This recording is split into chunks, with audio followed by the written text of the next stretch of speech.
Si Kauhei ay isang taunang lalaki na lumipat sa isang boarding school sa pag-asang magkaroon ng magandang kasintahan. Gayunpaman, nang sa wakas ay umibig siya sa presidente ng paaralan, nalaman niyang isa pala itong babaeng vampira. Kaya, nangako siyang itatago niya ang kanyang lihim kapalit ng ilang bagay.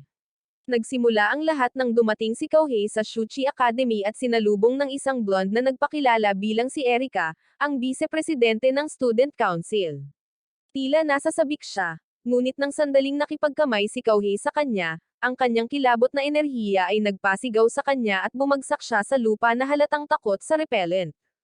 Sa sandaling iyon, dumating ang isang lalaking nagngangalang Sok-asa. Kaya, iniwan ni Erika ang kanyang mga tungkulin sa paglilibot sa kanya at umalis ng mas mabilis kaysa sa iyong ama noong ikaw ay ipinanganak. Pagkatapos ay nagtago siya sa likod ng isang puno sinusubukang kontrolin ang kanyang mga lava mula sa pagsabog na parang isang nakakatakot na bulkan. Kasabay nito, habang naglalakad ang mga lalaki papunta sa dorm, tinanong ni Sok-asa si Kauhei kung ano ang ginawa niya para mapasigaw ang makapangyarihang si Erika na parang nakakita siya ng isang titan. Sumagot si Kauhei na wala siyang ginawa, ngunit kumbinsido si Sok-asa na may ginawa siya kahit na hindi ito sinasadya. Pagdating nila sa dorm, isang tao ang biglang sumulpat mula sa kung saan, nadulas sa hagdan at agad na bumagsak kay Kauhei na nagpatambo sa kanya. Nang sa wakas ay nagkamalay siya, nakita niya ang dalawang babae at nakilala niya sila bilang sina Kanadi at Harona. Sila ay magkapatid na naging kaibigan niya bago siya lumipat 7 taon na ang nakalilipas. Pagkatapos ay humingi ng tawad si Harona kay Kanadi dahil muntik na niyang ipadala si Kauhei sa lobby at ginawa niya ito sa pamamagitan ng pag-aalok sa kanya ng chips. Kalaunan sa dorm, nagkukwento si Kanadi ng mga nakakahiyang kwento tungkol kay Kauhei kay Harona at sa kanilang mga kaibigan habang ang lalaki mismo ay nakikinig mula sa kwarto ni Sok-asa, na direktang nasa ibaba ng kanilang kwarto.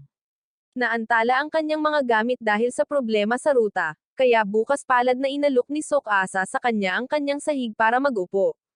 Kinabukasan, habang nasa tanghalian, lumapit ang magkapatid sa mesa ni Kauhei at Sok-asa at si Harona. Bilang responsable, ay humingi ng tawad sa lahat ng ingay na ginawa nila noong nakaraang gabi.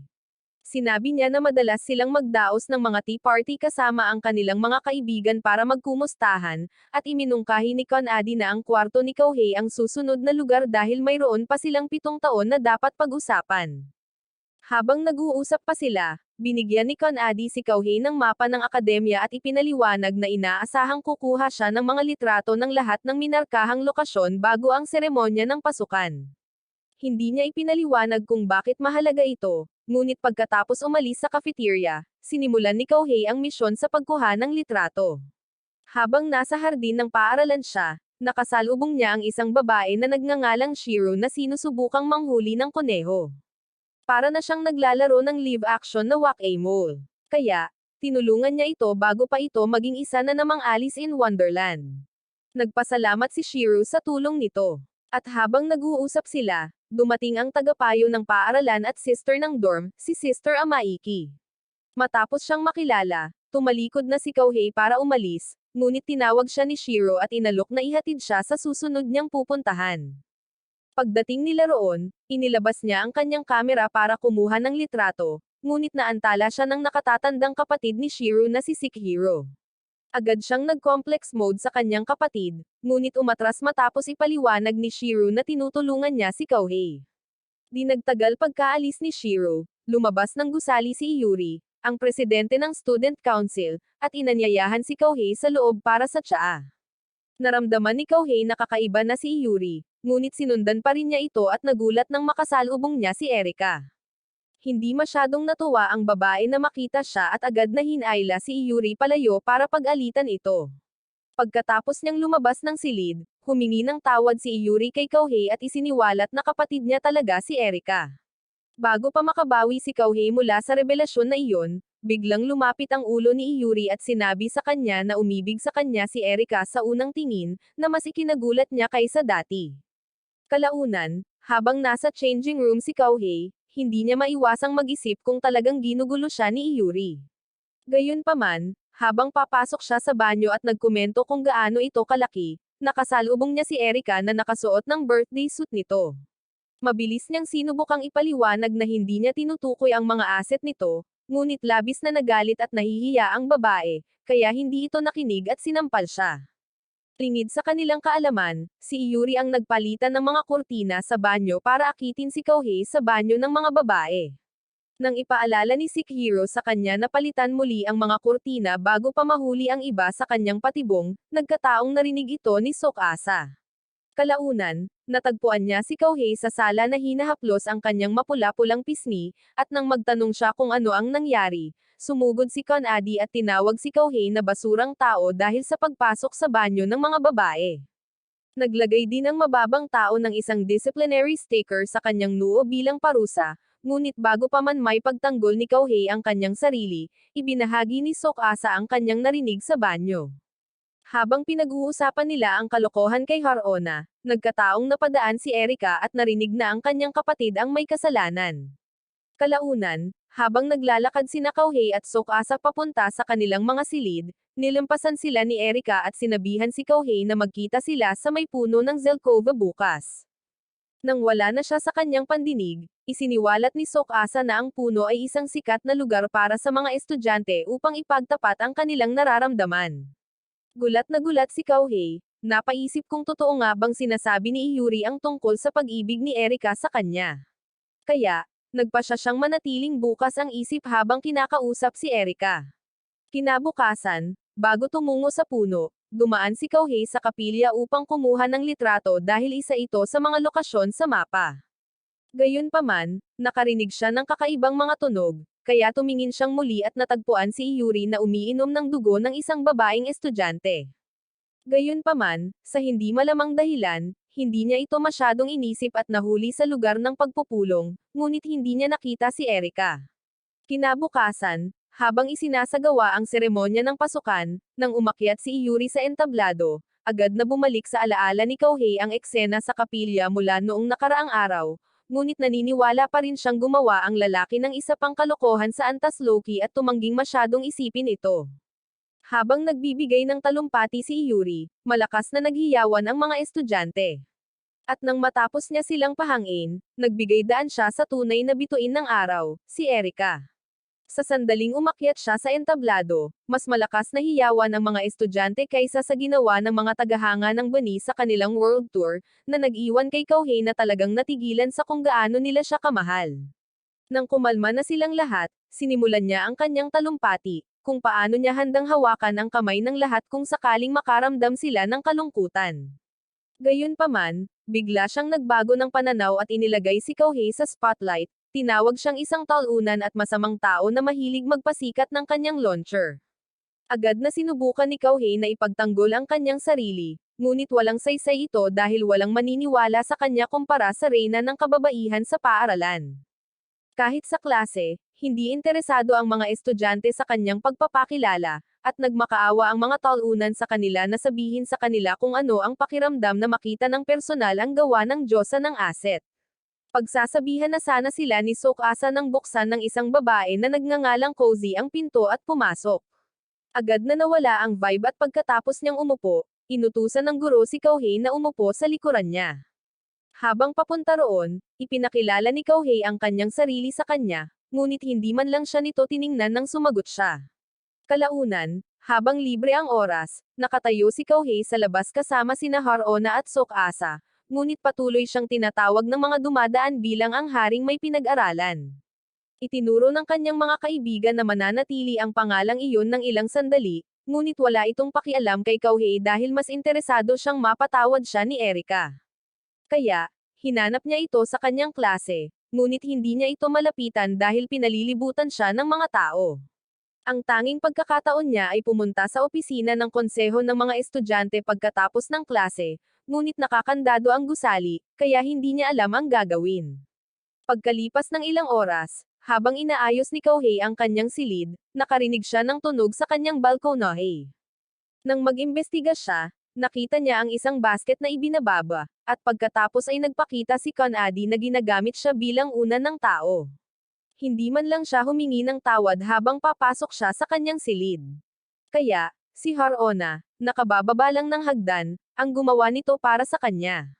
Nagreklamo si Kauhei tungkol sa pagsalakay, ngunit walang pakialam ang mga babae, kaya hinayaan niya silang manatili at sumama sa kanila para sa kanilang tea party.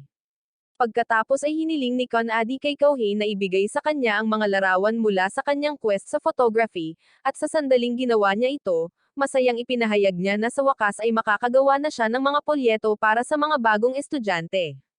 Iyon ang sandaling napagtanto ni Kauhei na nilinlang siya ng hindi opisyal na Smurf para gawin ang kanyang trabaho. Hindi man lang siya nagsisisi tungkol dito at sinabi pa niya sa kanya na mula ngayon, dapat na siyang pumunta sa advanced party room. Nang sinubukan niyang magprotesta, sinuhulan siya ni Harona ng isang tasa ng tsaa, at tumigil siya. Pagkalipas ng ilang araw, pinuntahan ni Shiro ang kuneho, si Yokimaro, at natuklasan na naka-prison break ito. Samantala, dumating sina Kauhei at Tsukasa sa pasukan ng paaralan at nakita ang mga estudyanteng nagkukumpulan sa paligid ng notice board. Ipinaliwanag ni Tsukasa na sinusuri nila ang mga resulta ng mga nakaraang mock exam at umalis dahil wala siyang pakialam sa kanyang posisyon. Nang sandaling iyon, lumapit si Harona kasama ang isang kaibigan, at nang ituro niya ang kanyang pangalan sa board, tinawag siya ni Kauhei na isang smarty pant. Tiniyak sa kanya ni Harona na isa lamang siyang karaniwang estudyante, hindi tulad ni Erika, na siyang nangungunang estudyante.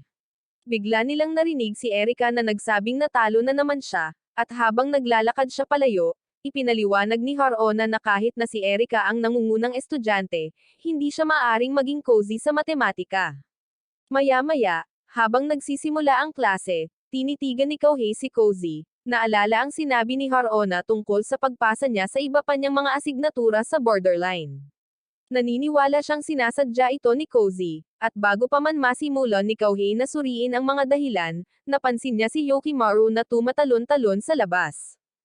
Pagkatapos ng klase, nakatagpo ni Shiro si Kauhei at nagmakaawa dito na hanapin ang kunhong tumakas. Sinabi niya rito na nakita niya ito kanina, at kinuha ng babae ang kanyang jacket at tinanong ang lokasyon. Sa sandaling iyon, dumating si Sekihiro at, muli, inakala na hindi naaangkop si Kauhei sa kanyang kapatid hanggang sa ipaliwanag ni Shiro ang nangyari. Nangako si Kauhei kay Shiro na hahanapin niya si Yokimaru at nagmamadaling umalis, iniwan ang magkapatid na nakatitig sa kanya. Pagkatapos, isinama ni Sekihiro si Shiro upang humingi ng tulong sa magkapatid na blonde, at pumayag si Erika dahil hindi niya matatanggihan si Shiro. Samantala, natagpuan ni Kauhei si Cozy at tinanong kung nakita niya ang kuneho. Sinabi sa kanya ng babaeng walang puso na kawalang isipan ang makialam sa iba, dahil walang magandang naidudulot dito. Ngunit hindi sumang-ayon si Kauhei at nagmamadaling umalis matapos sabihin sa kanya na kumalma ng kaunti. Ang kanyang paghahanap kay Yokimaru ay nagdala sa kanya sa soccer field, kung saan, nagkataon, hinahanap din ni Erika ang kuneho. Naisip ni Kauhei na ito na ang kanyang pagkakataon upang makipag-ayos sa kanya, ngunit nagpa siya si Yokimaru na magpakita sa sandaling iyon. Agad na nagbago ang kulay ng mga mata ni Erika, at sumugod siya papunta kay Yokimaru. Ngunit si Kauhei ang nagligtas sa maliit na kuneho mula sa pagkatama ng bola ng soccer. Kaya, nagpa siya siyang tulungan si Kauhei na bumangon, ngunit umatras lamang ng tangkain nitong hawakan ang kanyang kamay. Nakatitig lang si Kauhei sa kanya nang may pagkadismaya, at habang sinusubukan niyang magpaliwanag, sumulpot si Iyuri mula sa likuran niya at itinuro na nasugatan ni Kauhei ang kanyang kamay. Nang sinubukan niyang tulungan siyang panasan ito, biglang naalala muli ni Kauhei ang eksena sa kapilya, kaya hinailan niya ang kanyang kamay at sinabing hindi niya kailangan ng tulong. Sakto lang, dumating sina Shiro at Sekihiro. At nang ligtas na nasa kanyang mga bisig si Yokimaru, nagpasalamat siya kay Kauhei sa pagtulong sa kanya. Pinanood lang ni Erika ang palitan ng salita mula sa likuran ni Iyuri, ngunit kalaunan ay hinanap niya si Kauhei upang pasalamatan din ito. Sinamantala ng lalaki ang pagkakataong humingi ng tawad sa kanya para sa insidente sa banyo at sa pagtayo sa kanya. Tinanggap ni Erika ang tatlong paghingi ng tawad, ngunit sinabing hindi siya ang may kasalanan sa insidente sa banyo. Iginiit ni Kauhei na kailangan niyang humingi ng tawad, pagkatapos ay nahulog mula sa kanyang upuan, na nagpatawa kay Erika. Inamin niya na sumobra na siya noong seremonya ng pagbubukas, at inalok siya ng kamay na nagsasabing dapat silang magsimulang muli. Nag-alangan si Kauhei na hawakan ang kanyang kamay, ngunit binigyan niya ito ng isang nakakapagpakalmang ngiti. Kaya, Tinanggap niya ito at naging magkaibigan sila.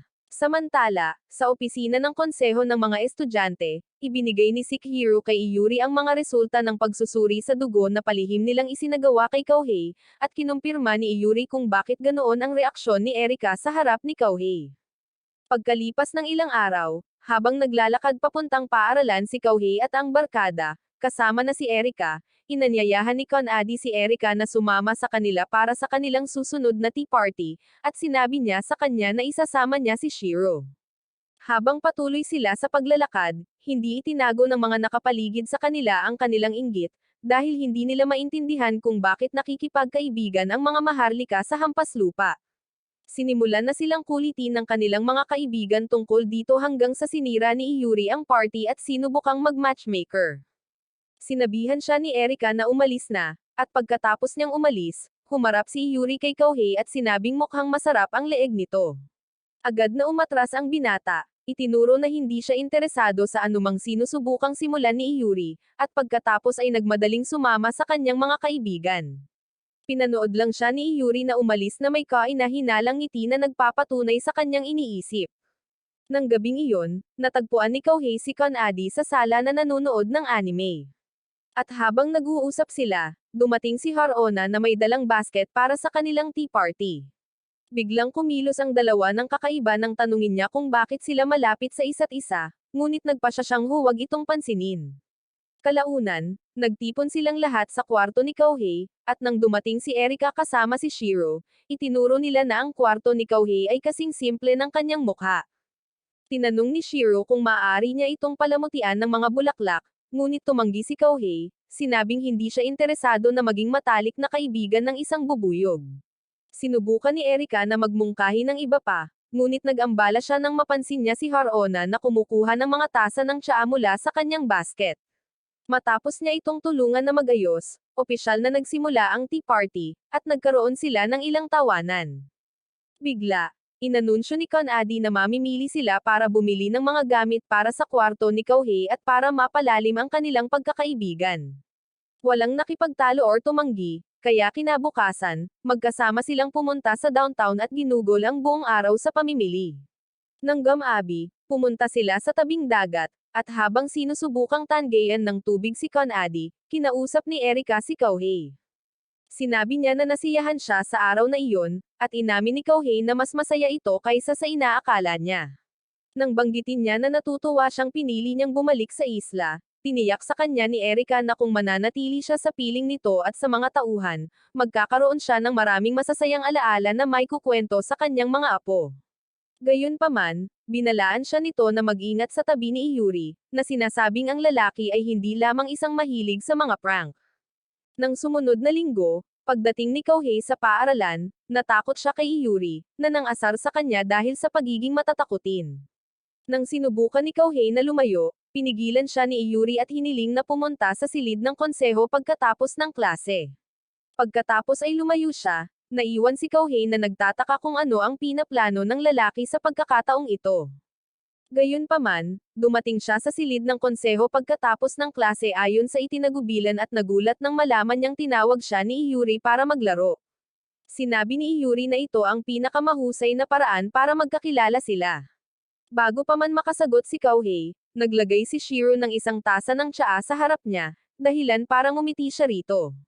Ngunit biglang dumating si Sekihiro at sinabi sa kanya na mahuhuli na siya sa kanyang mga tungkulin sa kapilya. Naunawaan ni Shiro na pinaalis na siya, kaya tahimik siyang umalis. Sinimulan ni Iyuri ang laro at ipinaliwanag na tuwing bubunot sila ng baraha, kailangan nilang gawin ang nakasaad dito. Dahil batas iyon, nang si Kouhei na ang mag-isa, bubunot siya ng baraha na nagsasabi sa kanya na tanggapin ang katotohanan ng mangyayari. Ang instruksyon ay lubhang nakakatakot, ngunit nakalimutan ito ni Kouhei nang bubunot si Iyuri ng barahan na humihiling sa kanya na tusukan ang kanyang kamay gamit ang kutsilyo. Noong una, inakala ni Kouhei na magkukunwari lang si Iyuri na tutusukan ang sarili, ngunit nagulat siya nang gawin talaga ito ng baliw. Ipinaalala sa kanya ni Iyuri na ang nakasaad sa baraha ay batas at sinabi pang ang hindi malaking bagay ang pagtusok sa sarili. Para patunayan ito, hinugot niya ang kutsilyo at sa loob ng ilang segundo, tumila ang sugat, na walang naiwang peklat. Nakatitig lang si Kouhei sa dating sugatang kamay, kaya ipinahayag ni Yuri na isa siya sa mga nilalang ng gabi. Sa sandaling iyon, dumating si Erika sa pinto at narinig ang kanyang kapatid na sinasabi kay Kouhei na mukhang masarap ang leeg nito. Ang reaksyon ni Kouhei doon ay ang isipin si Yuri na kinagat ang leeg nito at iniwan siyang parang sawi. Gayunpaman, wala sa mga iyon ang nangyari, at habang bumubuntong hininga siya ng maluwag, tiniyak sa kanya ni Yuri na hindi siya interesado sa pag-inom ng kanyang dugo. Pagkatapos ay isiniwalat niya na si Erika ay isa ring vampira, at bago pa man ito maintindihan ni Kouhei, pumasok si Erika at kinumpirma ang mga sinabi ng kanyang kapatid. Nang makitang hindi makapaniwala si Kouhei, ipinaalala ni Yuri sa kanya ang sinasabi ng kanyang mga baraha, at napagtanto niya na plinano ni Yuri ang lahat mula pa sa simula. Gayunpaman, ikinatuwiran niya na katawa-tawa ang buong bagay, at sinabihan siya ni Yuri na paniwalaan ang gusto niya. Gayunpaman, dahil natuklasan niya ang kanilang sikreto, gusto niyang sumali si Kouhei sa konseho ng mga estudyante. Kung tatanggi siya, lahat ng kanyang mga alaala mula nang pumasok sa akademya ay mabubura, hindi tulad ng babaeng iyon mula sa kapilya, na ang pangyayaring iyon lamang ang nabura sa kanyang alaala. Ang pag-iisip na magsimulang muli sa isang malinis na talaan ay hindi nawala sa isip ni Kouhei, dahil sanay na siyang magsimulang muli sa kanyang buhay. At kahit na napagtanto niya na hindi na niya maaalala ang oras na ginugol niya kasama ang kanyang mga kaibigan, hiniling pa rin ni Kouhei na burahin ang kanyang alaala. Nadismaya si Yuri, kung tutuusin, kaya sinabi niya kay Kouhei na hindi naman nila kailangan ang mga duwag na tulad niya, at umalis kasama si Sekihiro matapos utusan si Erika na siya mismo ang magbura ng alaala. Pagkatapos, dinala ni Erika si Kouhei sa isang lawa at binigyan siya ng isa pang pagkakataon para magbago ang isip. Ngunit tiniyak sa kanya ng binata na hindi niya gagawin iyon. Sinubukan ni Erika na gawin ito, ngunit nauwi sa pag-iyak at pag-insulto kay Kouhei dahil sa pagpili ng madaling paraan. Hindi niya maintindihan kung bakit handa nitong itapon ang lahat ng kanyang nabuo simula nang lumipat doon, at sa wakas ay napaisip ang talunan. Matapos maglaan ng ilang sandali para gunitain ang buhay na malapit na niyang itapon, humingi ng tawad si Kouhei kay Erika dahil sa pagiging walang pakialam at hiniling dito na huwag nang burahin ang kanyang alaala. Sinabi niya na pagod na siyang maging bagong tao, ngunit sinabi nito sa kanya na dapat sana ay sinabi niya na ayaw na niyang mawalan pa ng mga bond. Pagkatapos ay bumalik sila sa opisina ng Student Council, at ipinaalam niya kay Yuri na tinatanggap niya ang alok na trabaho. Kinabukasan, nagsimula ang mga bagay gaya ng dati, at pagkatapos ng klase, nag-report si Kouhei sa silid ng konseho ng mga estudyante para sa kanyang unang araw ng tungkulin. Bago siya binigyan ng anumang trabaho, tinuruan siya ni Yuri kung ano ang ibig sabihin ng pagiging isang vampira, na nilinaw na mali ang ideya ng industriya ng pelikula. Nang dumating si Shiro para magdala sa kanila ng tsaa, ipinaliwanag ni Yuri na alam nila ni Sekihiro ang sikreto dahil ang kanilang mga pamilya ay may matagal ng kasaysayan.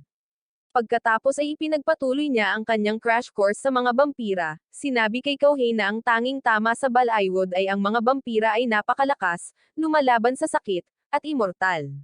Nang banggitin niya na siya mismo ay maaaring kasing tanda ng mga dinosaur, lumingon si Kouhei upang tumingin kay Erika. Mabilis na nilinaw ng babae na sila ni Kouhei ay magkaedad. Idinagdag niya na kahit na ang bawang at ang araw ay hindi nakakaapekto sa kanila tulad ng epekto nila sa mga vampira sa pelikula, hindi siya lubos na sigurado kung ano ang mangyayari kung sila ay may taya. Napatunayan na nilang kaya nilang burahin ang mga alaala at mahilig sila sa dugo, pero ipinaliwanag ni Erika na nakukuha nila ang kanilang dugo sa pamamagitan ng tamang mga pamamaraan. Ang nangyari sa kapilya ay isang bihirang pangyayari, kaya hindi kailangang mag-alala si Kouhei na baka kumapit sa kanya si Yuri na parang linta. Ang pahayag na ito ang nagudyok kay Kouhei na magtanong kung bakit nila kailangan ng dugo at inamin ni Erika na hindi nila alam. Dahil doon, opisyal na tinanggap ni Yuri si Kouhei sa koponan at hiniling na ibigay niya kay Erika ang kanyang matibay na suporta. Gayunpaman, hindi niya mapigilan ang sarili, kaya't ikinwento niya ang kanilang engkwentro sa banyo at nakatanggap ng suntok mula kay Erika. Pagkatapos ay binalaan niya si Kouhei na huwag nang isipin pa ang insidente, ngunit sinabi niya sa kanya na hindi siya maaaring mangako. Bumalik si Yuri sa sandaling iyon at ipinaalam kay Kouhei na may isang bagay na gusto niyang hawakan niya. Kasunod nito, Dinala niya si Kauhei sa komite sa pagpaplano ng sports festival at ipinakilala siya bilang pangunahing tagapag-ayos. Parehong nagulat si Kauhei at ang mga miyembro sa anunsyong ito. At nang magreklamo si Kauhei, sinabi sa kanya ni Iyuri na ito ay isang paraan para malaman niya kung paano gumagana ang konseho ng mag-aaral. Pagkatapos ay umupo siya, iniwan si Kauhei upang magsalita sa mga miyembro at humingi ng kanilang paggalang. Nakakagulat na hindi nila siya binatikos mula sa entablado at pumalakpak pa nang matapos niya ang kanyang talumpati, hiniling na magtrabaho sila ng may pagkakaisa tulad ng ginawa ng 4 na bansa bago sumalakay ang Fire Nation. Humanga si Yuri sa kakayahan ni Kauhei na magsalita ng walang jutsu, kaya nang bumalik sila sa opisina ng Konseho Kalaunan, sinabi niya kay Erika ang lahat tungkol dito. Sinubukan niyang tulungan si Kauhei sa mga papeles, ngunit pinagbawalan siya ni Iyuri, sinabing kung palalambingin niya siya, magiging tamad ito. Sa paglipas ng mga araw, gumugol si Kauhei ng maraming oras sa opisina ng konseho ng estudyante upang tapusin ang lahat ng mga papeles.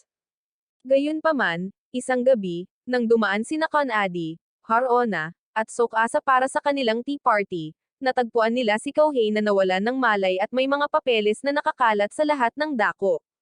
Pagkatapos lamang nilang tulungan siyang ayusin ang lugar ay sa kanya ipinaalam sa kanila na sumali siya sa konseho ng estudyante at namamahala sa sports festival. Pabirong nakiramay si Tsukasa dahil sa pagkawala ng kanyang kalayaan, ngunit ang magkapatid na babae ay sapat na mabait upang hilingin sa kanya ang pinakamabuti. Ginawa ni Kanadi ang kanya noong tea party at ginawa naman ni Harona ang sa kanya habang tinutulungan niya si Kauhei na linisin ang mga tasa. Dahil pareho silang nagbanggit ng nakaraan, nakaramdam ng nostalgia si Harona at nagpas siyang basahin ang mga lumang sulat na ipinadala ni Kauhei sa kanya. Kinabukasan, pagdating ni Erika sa opisina ng Student Council, nagulat siya nang matuklasan niyang dumobol ang mga tambak ng papel ni Kauhei. Ipinaliwanag ng lalaki na kailangan niyang maging pamilyar sa kung paano ginaganap ng paaralan ang sports festival nito, kaya kailangan niya ang lahat ng impormasyong makukuha niya. Pinuri ni Iyuri ang sigasig ni Kauhei, ngunit pagkatapos ay binigyan pa siya ng mas maraming trabaho sa pamamagitan ng paghiling dito na ayusin ang mga lumang materyales sa storage room. Tuwang-tuwa si Kauhei na tanggapin ang bagong gawain, ngunit inakala ni Erika na nagiging alipin na siya ng korporasyon at nagpasya siyang tulungan siya. Gusto rin ni Shiro na sumama sa kanila, ngunit hiniling ni Sekihiro sa kanya na gumawa pa ng tsaa. Nang mga oras na iyon, nakarating na si Erika sa bodega at sinubukang ibaba ang isang lumang kahon, ngunit nahulog siya sa hagdan. Mabuti na lang at naroon si Kauhei para alagaan ang kanyang pagkahulog, at kahit medyo nakakainis ang kanilang posisyon, nalampasan nila ang tukso at sinimulang tipunin ang mga litratong nahulog mula sa kahon. Luma na talaga ang mga litrato, at nang makita ni Kauhei si Iyuri na nakasuot ng isa sa mga ito, napagtanto niyang walang gamit itong anti-aging cream. Sinubukan niyang ipakita kay Erika ang litrato, ngunit nakita niya itong nakatingin sa mga litrato at nakangiti. Itinuro niya kung gaano kasaya ang lahat at naisip kung maaari nilang likhain muli ang pakiramdam na iyon sa kanilang sariling sports festival. Dahil dito, mas lalong na-focus si Kauhei, at habang lumilipas ang mga araw, sinigurado niyang maging kasangkot sa lahat ng bagay na may kaugnayan sa sports festival.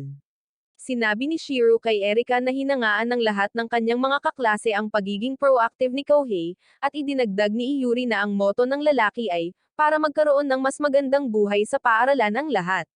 Sinabi niyang hindi niya alam kung saan or paano niya naisip iyon, ngunit nang mapansin niyang nakangiti si Erika, sadyang natawa siya.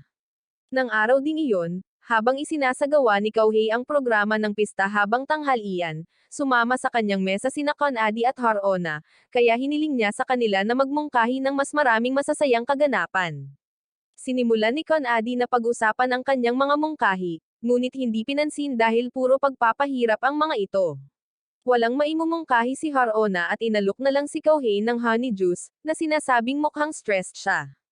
Pagkatapos humigop, sinabi ni Kauhei na masarap ang juice, kaya buong pagmamalaking tumalon si Kanadi sa tabi ng kanyang kapatid at sinabihan siyang maging magalang na ginantimpalaan siya ni Harona sa kanyang pagsusumikap.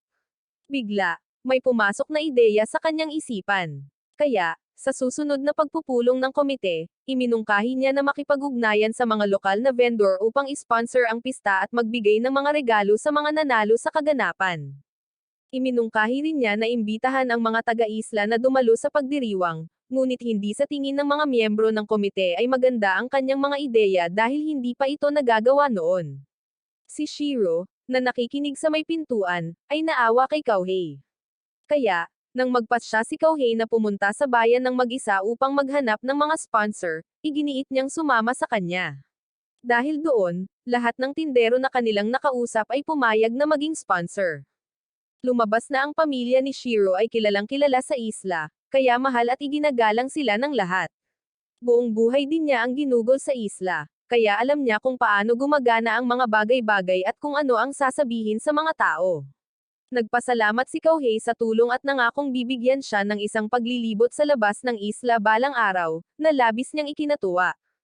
Pagkalipas ng ilang araw, matapos tapusin ni Erika ang mga papeles sa opisina, naglakad-lakad siya at nadatnan si Kouhei na naglalagay ng mga pangwakas na detalye sa ceremonial na gate kasama ang ilan sa iba pang mga organizer. Nagkataong dumating si Shiro ng oras na para ilipat ang gate, kaya nagmadali silang lumapit upang tumulong. Nagkataon na huminto rin ang iba pang miyembro ng grupo ni Kouhei, at matapos nilang matagumpay na may tayo ang gate, lahat ay nagsimulang pumuri kay Kouhei. Walang nakapansin kina Iyuri at Shikihiro na pinapanood sila mula sa bubong, at sinabi ni Iyuri na ito ang unang pagkakataon na nakita niya si Erika na ganito kasaya. Ito ang nagudyok kay Shikihiro na sabihin na maayos ang kanyang plano, at ipinagmalaki ni Iyuri na tama ang kanyang pagpili kay Kouhei. Sa kasamaang palad, biglang bumagsak ang gate, na ikinagulat ng mga tripulante. Dahil walang oras para ayusin ito, tinapala nila ito ng tape at iniwan ng ganoon. Kinabukasan, bago magsimula ang seremonya, hiniling kay Kouhei na bigkasan ang panunumpa ng paaralan bilang pangunahing tagapag-ayos, ngunit muntik na niya itong masira dahil sa sobrang kaba. Matapos niyang maipahayag ang mga salita, opisyal na nagsimula ang festival. Ang mga field event ang unang naganap, at lumahok si Cozy sa girls 100-meter race ngunit hindi siya naunang pamwesto. Sa kabila nito, pinuri siya ni Kouhei sa pag-uwi sa pangalawa, at binaliwala ito ng dalaga, sinabing dahil lang iyon sa kanya ngunit hindi naman seryoso. Ang pahayag na iyon ay nagpaalala kay Kouhei ng sinabi ni Harona tungkol sa sadyang pagbagsak ni Cozy sa kanyang mga pagsusulit, ngunit hinayaan niya itong umalis. Nang sandaling iyon, inanunsyo ni Conady na si Kouhei ang magiging komentarista para sa 400 metrong karera. Habang sinusubukan niyang tanggihan ang papel, nagsimula na ang karera. At agad na sinisi ni Conady si Harona, na isa sa mga mananakbo. Nang mapagtanto niya ang kanyang ginagawa, huminto siya at nagmakaawa kay Kouhei na pumalit para hindi siya manatiling may kinikilingan. Muntik nang hindi sumang-ayon si Kouhei, ngunit nang magsimulang kumanta si Conady tungkol sa kung gaano niya kamahal si Harona, inagaw nito ang mikropono. Gayunpaman, hindi ito mas mahusay kaysa sa kanya dahil sinimulan niyang ikumpara sina Erika at Harona sa mga kabayong pangkarera, na nagpatawa sa lahat.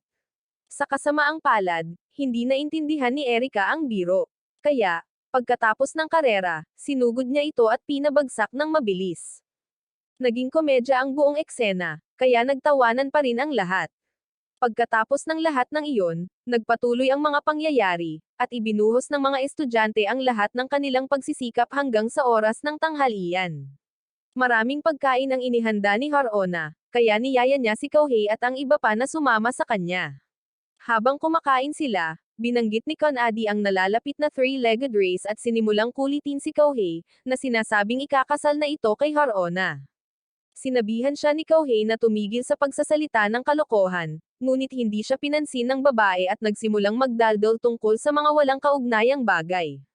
Gaya ng inaasahan, walang pumansin sa kanya, at maayos na inilipat ni Erika ang usapan sa laro ng paghagis ng lobo. Naisip niya ito habang tinutulungan ni Conady at Harona si Kouhei na mag-brainstorm, at sinabi niyang hindi na siya makapaghintay na masiyahan ang lahat. Sa kasamaang palad, hindi siya sasali sa kaganapan, ngunit sinabi ni Kouhei na ayos lang sa kanya na panoorin lamang ang mga tao na nasisiyahan dito. Pagkasabi niya noon, sinabihan siya ni Cozy, na dumaan noon, na itigil ang pag-arte na parang ang kanyang panggitnang pangalan ay Mother Teresa. Naramdaman ni Erika na walang galang siya, ngunit ipinagtanggol ni Kouhei si Cozy, na sinasabing medyo masyadong mapagkumbaba siya. Pagkatapos makaalis ni Cozy, tinanong ni Erika si Kauhei kung kumusta ang nag-iisang loner sa klase dahil alam niyang lumiliban pa rin siya sa klase. Hindi sumagot si Kauhei, ngunit hinanap niya si Cozy bago muling magsimula ang mga laro. Tinanong niya kung bumalik siya para sa natitirang laro, at sinabi niyang hindi na siya sasali dahil tapos na ang lahat ng mga larong sinalihan niya.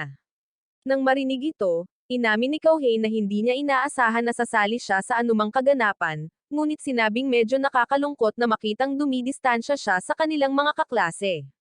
Patuloy lang na lumingon si Cozy, na nag-udyok sa kanya na tanungin kung may hinihintay ba siya.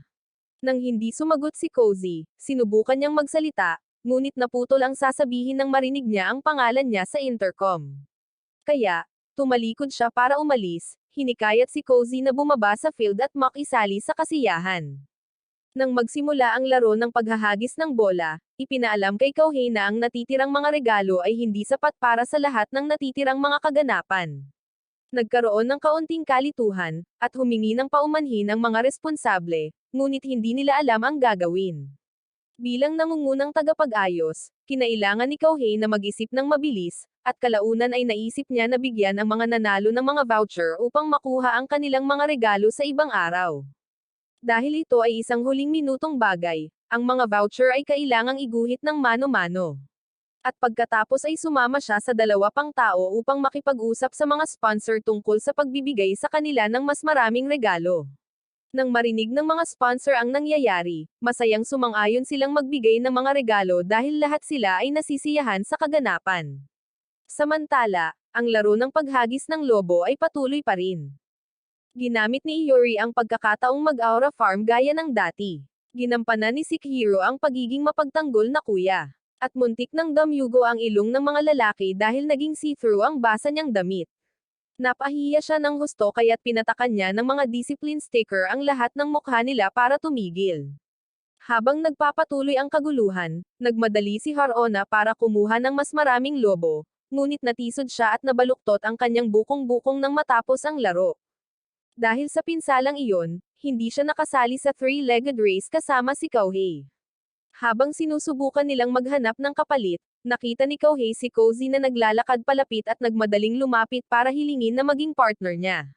Ayaw itong gawin ni Cozy, ngunit nang sumali si Harona, at nakita niyang nakatingin sa kanya ang kanilang mga kaklase, nagbago ang isip niya.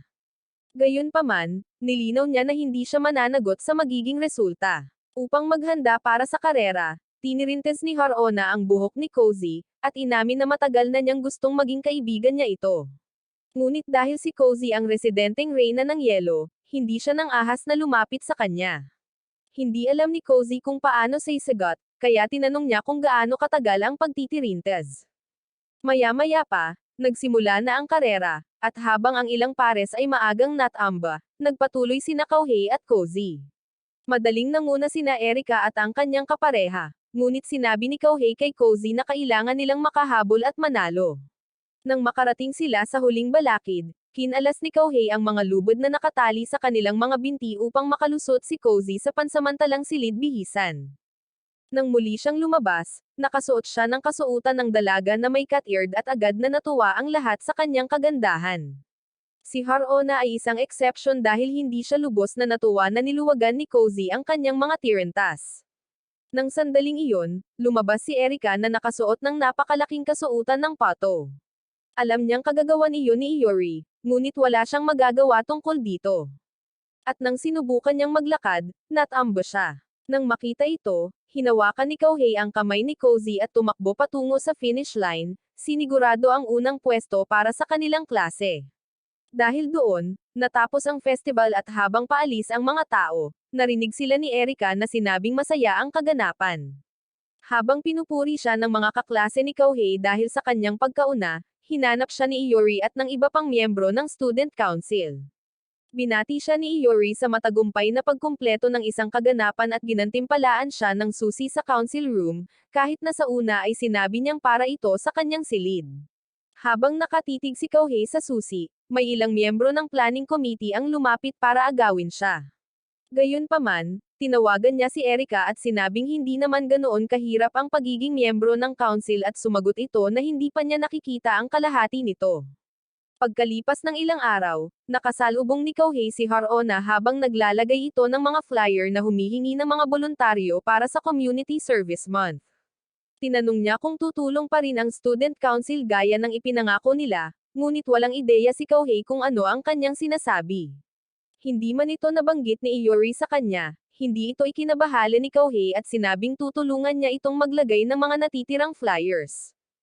Habang papunta sila sa susunod na board, hindi nila napansin si Conady na nanunood sa kanila mula sa likod ng mga locker at naisip niya na may gusto ang kanyang kapatid kay Kohei. Ngunit hindi niya maintindihan kung ano ang nararamdaman ni Kohei para kay Harona, kaya nagpa siya siyang manaktik dito ng gabing iyon. Ang walang kaalam-alam na si Kohei ay abala sa pag-alala at muling pagbabasa ng lumang sulat na ipinadala ni Harona sa kanya pagkatapos niyang umalis sa isla. Ang aksyong ito ay nakakumbinsi kay Conady na may nararamdaman din si Kohei sa kanyang kapatid, ngunit labis siyang natuwa at sumuko. Kaya tinawag ni Kohei si Harona upang sunduin ang kanyang kapatid, na naglalaro ng especially iya. Sinabi ni Conady na gusto lang niyang malaman kung ano ang ginagawa nito sa kanyang libreng oras, ngunit dahil doon ay parang isang baliw na tagahanga na nahuhumaling sa kanyang idolo. Pagkatapos ay tumakbo siya palayo at sinabing kailangan niyang diligan ang kanyang alagang halaman. Kaya humingi ng tawad si Harona kay Kohei para sa kanya at sinundan siya. Kinabukasan, umupo si Conady kasama si Kohei habang nanananghalian at nang lumapit si Harona at makita sila, sinubukan niyang maghanap ng ibang mesa. Hindi pa siya nakakalayo nang mapansin siya ni Conady at iginiit na sumama siya sa kanila. Bumulong din siya sa tainga ni Harona na nandyan na siya at pagkatapos ay umalis matapos sabihing puno na siya gayong ang totoo ay sinusubukan niyang maging wingman nila. Nang gabing iyon habang nasa tea party sila, pinilit niya si Harona na mas bigyan ng pansin si Kohei. Nang humingi pa ng tsaa si Tsukasa kay Harona, sinubukan ni Conady na durugan ang ulo nito at sinabing hindi nito mabasa ang nasa silid at pagkatapos ay naglagay ng ilang disciplinary sticker sa mukha nito. Habang patuloy niya itong pinahihirapan, pinanood lamang ni Kohei at Harona na hindi makapagtanong kung bakit ganoon ang kanyang pag-uugali. Pagkalipas ng ilang araw, nagkita sila sa isang bakanteng silid-aralan upang pag-usapan ang kakaibang pag-uugali ni Conady. Gayunpaman, hindi nila ito nagawa dahil bigla nilang narinig si Yuri na nagsasalita gamit ang isang megaphone. Inanunsyo ng lalaki na ang Student Council ay magkakaroon ng espesyal na kaganapan para simulan ang komite ng Cleaning Month at si Sikihiro ay nasa likuran niya at namamahagi ng mga flyers. Nagulat si Kohei sa balitang ito, ngunit tila alam na ni Harona. Kaya sinabi niya rito na kailangan niyang tumulong sa pag-finalize ng mga bagay-bagay dahil ang espesyal na kaganapan ay para sa pagbubunyag ng mga uniforme ng Cleaning Committee. Agad na sinundan siya ni Kohei at nagulat nang makita sina Erika at Shiro na nakadamit bilang mga katulong pagdating nila sa lugar ng kaganapan. Hindi lang sila ang mga iyon at lumabas na ang mga damit na iyon ay dapat na mga bagong uniforme ng Cleaning Committee. Pinili sila ng talunan na si Yuri at nang makita ang mayabang niyang ngiti, sa wakas ay napagtanto ni Kohei na walang ipinaalam sa kanya si Yuri dahil alam niyang tatutol si Kohei sa kanyang katawa-tawang ideya. Nang sandaling iyon, sumugod si Harona na suot ang isa sa mga damit at humingi ng paumanhin sa pagiging huli. Ngunit hindi siya agad pinayagan ni Conady na sumama sa iba. Hinailan niya si Kohei papunta sa harap at pagkatapos ay iniabot ang isang kamera kay Sikihiro para kunan ng litrato silang tatlo. Agad na tumutol sina Kohei at Harona sa ideya, ngunit patuloy na nagpumilit ang matigas ang ulong si Conady. Hindi niya maintindihan kung bakit tumatangging kumuha ng litrato si Harona kasama ang kanyang minamahal. Kaya sinabi niya sa babae na ginagawa niya ito para sa sarili niyang kabutihan at doon nagalit ang karaniwang kalmadong babae. Galit niyang tinanong si Conady kung lagi ba siyang tinatrato nito na parang isang talunan dahil nawala ang kanyang mga alaala matapos ang isang aksidente ilang taon na ang nakalilipas. Bago pa man makasagot si Conady, tumakbo na siya palayo, iniwan ang lahat, lalo na sina Kohei, nagulat sa kanyang biglaang pag-aalsa. Nang araw ding iyon, natagpuan ni Kohei si Conady na mag-isang nakaupo sa cafeteria, at humingi siya ng tawad sa nangyari. Habang nag-uusap sila, dumating si Harona, ngunit nang makita niya ang kanyang kapatid, agad siyang umatras. Dahil dito, sinimulang kantahin ni Conady ang kantang sinisisi ang sarili at sinabing kung hindi dahil sa kanya, hindi sana na aksidente si Harona. Si Harona ay palaging may sakit mula pa noong ipinanganak siya, ngunit sa isang himala, gumaling siya. Kaya, pinayagan sila ng kanilang ina na lumabas at maglaro. Gayunpaman, ang kondisyon ay palaging binabantayan ni Conady ang kanyang nakababatang kapatid na babae. Noong araw na nangyari ang aksidente, wala si Conady kasama si Harona, at nang puntahan niya ito sa ospital, natuklasan niya na bahagyang nawawala ang kanyang memorya.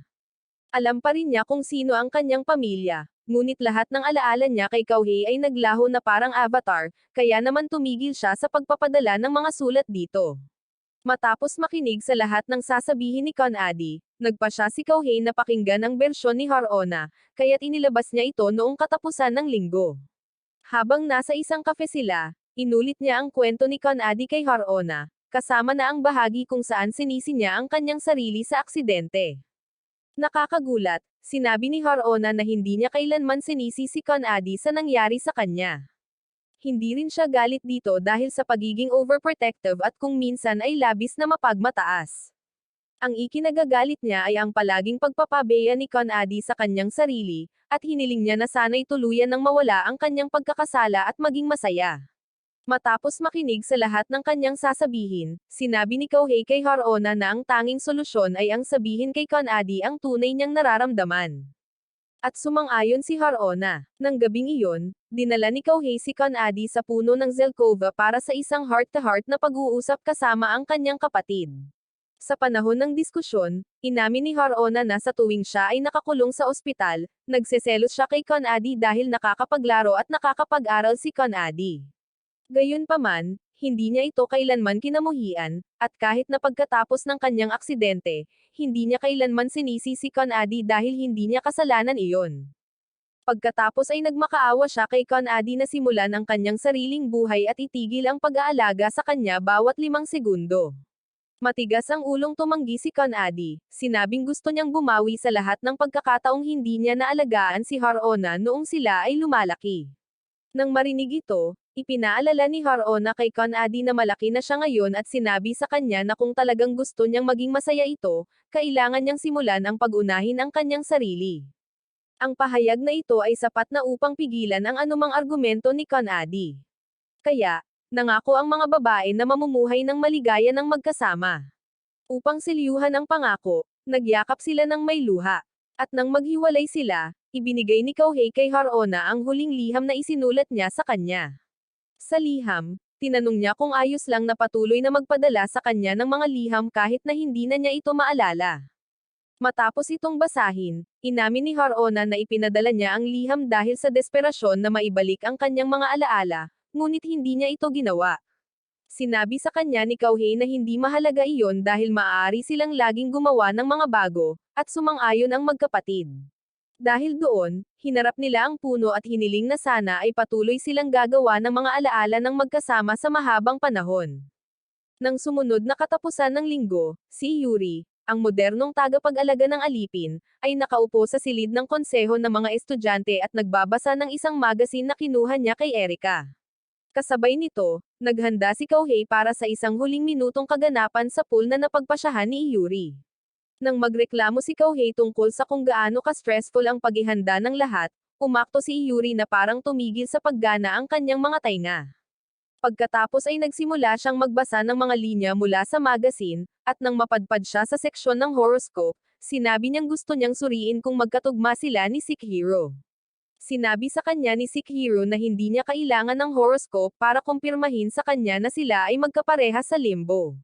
Kaya, tinanong ni Shiro kung maaaring tingnan ni Yuri ang kanya at ni Yokimaro.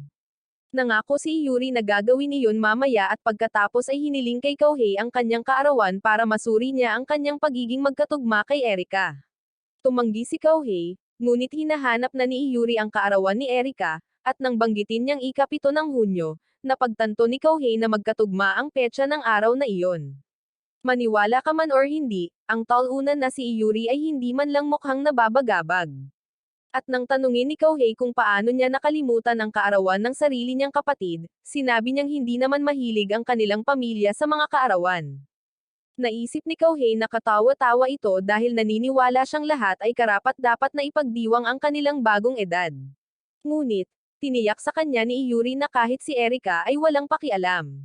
Pagkatapos ay hiniling niya kay Kouhei na pumunta sa bayan at bumili ng bagong toilet brush, ngunit napagdesisyonan ni Kouhei na papayagan niya itong ibigay kay Erika ang regalo sa kaarawan. Kaya, masayang lumabas siya. Nagkataong nakita siya ni Erika papasok. Kaya, tinanong niya ang kanyang kapatid kung saan tumatakbo si Kouhei sa ilalim ng mainit na araw. Sumagot si Yuri na bumili siya ng toilet brush, na walang saysay dahil sino ba ang matutuwa sa toilet brush. Kinabukasan, sinimulan ng komite sa paglilinis ang pagkuskus sa swimming pool at nakakagulat na sumama pa sa kanila ang tamad na si Yuri. Tungkol naman kay Shihiro, ginalaw lang niya ang kanyang brush dahil nagmakaawa si Shiro sa kanya. Samantala, sina Erika at Kouhei ay inaayos ang mga huling detalye para sa pool event nang may kumatok sa pinto. Nagpanggap na taga-deliver ng sushi, sinabi ni Kouhei kay Erika na in-order niya ito at mabilis na lumabas para kunin ito.